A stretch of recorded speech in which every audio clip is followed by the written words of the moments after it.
Chapitre 11 Prière et la proclamation de la parole. Lorsque nous proclamons la parole, si le cœur de ceux qui la reçoivent n'est pas comme une bonne terre, cette parole ne portera pas de fruits.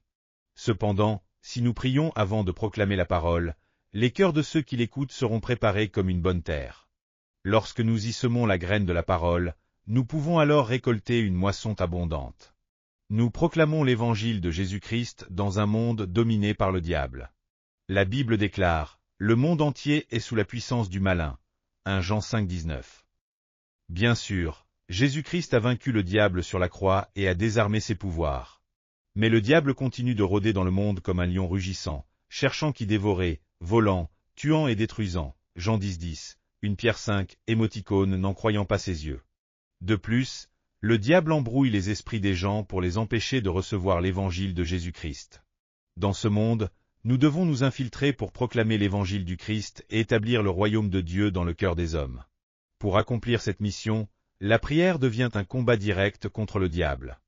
Dans la parabole du semeur, Jésus explique que lorsqu'un semeur sème des graines, certaines tombent le long du chemin, d'autres sur des endroits rocailleux, et d'autres parmi les épines. Les graines tombées le long du chemin sont mangées par les oiseaux, celles tombées sur des endroits rocailleux germent, mais sèchent rapidement faute de racines, et celles tombées parmi les épines sont étouffées par les ronces. Matthieu 13, 3 à 9. C'est exactement ce que le diable fait.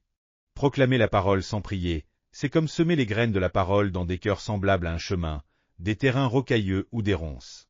Le diable s'en réjouit, car il sait que la parole semée dans un cœur semblable à un chemin sera enlevée par lui, que la parole semée dans un cœur rocailleux germera mais se desséchera rapidement, et que la parole semée parmi les ronces sera étouffée et mourra.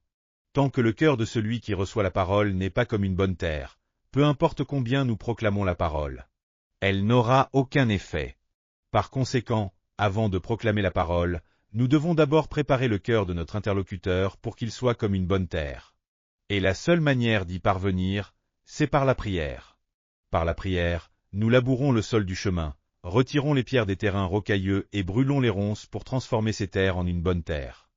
Lorsque les graines sont semées dans cette bonne terre, elles produisent des fruits à 30, 60 et 100 pour 1.